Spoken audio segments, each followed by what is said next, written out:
A man woke up in the middle of the night and he turned on his bedside camera. He recorded something that made him regret it immediately. But what was it? Well, today we're going to find out. Welcome back to my channel. You clearly have no idea how good this video is going to be. So, let's just get into it. It all started when the man set up his bedside camera.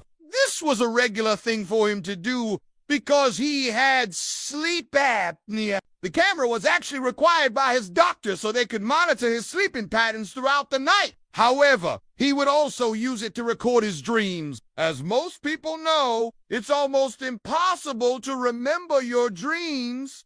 But this man had found a way. By recording himself while asleep, he was able to look back over the footage and see exactly what he had dreamed about. And to be honest, it had been working great until one particular night. The thing with this man's videos is that they weren't like normal people's videos. When you sleep, you make all sorts of weird noises. Things like sleep talking, sleep breathing, and even sleep screaming. This guy did all of those things, which made his videos absolutely wild to watch. Some nights were boring, and some nights were full of action. It all depended on what this guy had been dreaming about. But this one night was definitely not boring. It was just another day for the man who had gotten used to living with sleep apnea. At first, it hadn't been easy, but now he had a routine that helped him sleep better. He would always put his mask on at the exact same time every night. Then he would lay down in bed and wait for sleep to take him away. But this night was different. While he was drifting off to sleep, he felt a strange sensation in his chest. It was like an invisible hand was squeezing the life out of him. In a panic, he ripped off his mask and he began to struggle for air. But there was nothing there. All he felt was pressure crushing him. He tried to call for help, but no sound came out of his mouth. Then suddenly he sat up in bed, gasping for air. But that's when he noticed something strange. His bedroom door was wide open, something that he never did before he went to sleep. Now, anyone who has sleep apnea knows that the condition can sometimes make you do bizarre things that you wouldn't do if you weren't in a dead sleep. And that's what must have happened here. He had sleepwalked outside and left the door open. But this was only the beginning of his problems. After regaining his composure, he got back into bed and put his mask back on. But now he couldn't fall back asleep. He kept tossing and turning in bed. And each time he did, he felt that same pressure in his chest. But maybe it was all in his head. Maybe he had just imagined the whole thing. That was probably the best case scenario. He really hoped that was true, but there was only one way to find out. He needed to go through his footage and check to see what had happened. When he woke up the next morning, he turned on his camera to review last night's footage. But what he saw made him regret recording in the first place. For starters, the entire video was shaky because he had been moving around a lot in his sleep. Then there was the part where he wasn't in bed. The camera showed him sleepwalking through his house, but it didn't stop there.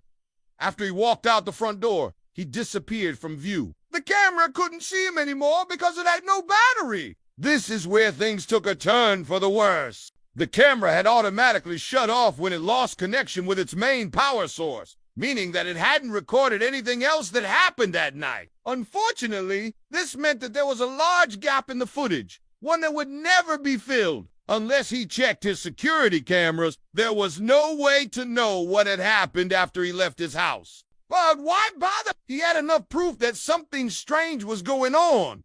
He should probably show this video to his wife. If she had been home, she would have witnessed the entire event. She would have seen him walk out the front door and she would have stopped it. But she was away visiting her mother, so he had no one to turn to. He decided to call his neighbor and ask them if they had seen anything suspicious. They said they would keep an eye out, but he knew that they were probably just doing this out of politeness. There was no way that anyone would believe this story. He was a grown man. Why would he need to go outside in the middle of the night? There was only one reason. Sleep talking. That's what he had been doing. Somehow he had managed to convince himself that he had to leave the house. And he was lucky that he had recorded the event because now he could prove that he hadn't just been making things up. His sleep talking had gotten him into a lot of trouble in the past, but never anything this bad. He was starting to feel crazy. What if it wasn't Slade talking? What if someone or something had forced him to go outside? But this was just a stupid thought. No one could force their way into his house, especially not in the middle of the night. There had to be a logical explanation. Maybe a noise outside had woken him up. That would explain why he was sleepwalking. Something had disturbed him, so his body reacted by making him go outside. But once again, he was wrong. He looked at the rest of the footage and he realized that he had been sleepwalking during a particularly intense part of his dream. In other words, it wasn't a noise that had woken him up. It was a nightmare. And to be honest, this made things much worse. If he had been sleepwalking due to a nightmare, then why was he still in his pajamas? Shouldn't he have been outside naked? After all, that's what sleepwalkers often do. And that's when it hit him. This wasn't a nightmare. This was a premonition. He had somehow managed to predict the future. Just think about it. In his dream, he felt pressure in his chest, just like he did in real life. Then he sleepwalked outside. He must have been trying to escape whatever was chasing him, but it was too late. The entity had reached him in the end. And unfortunately, he had been so scared that he forgot to change into his pajamas. Now, he was faced with two choices. Either he accepted that he had predicted his own death, or he continued searching for answers. Well, there was only one choice for our protagonist. He had already experienced death in his dream, so there was no way that he was going to give up, not without a fight. So what did he do next? Well, to find out, stay tuned for more updates.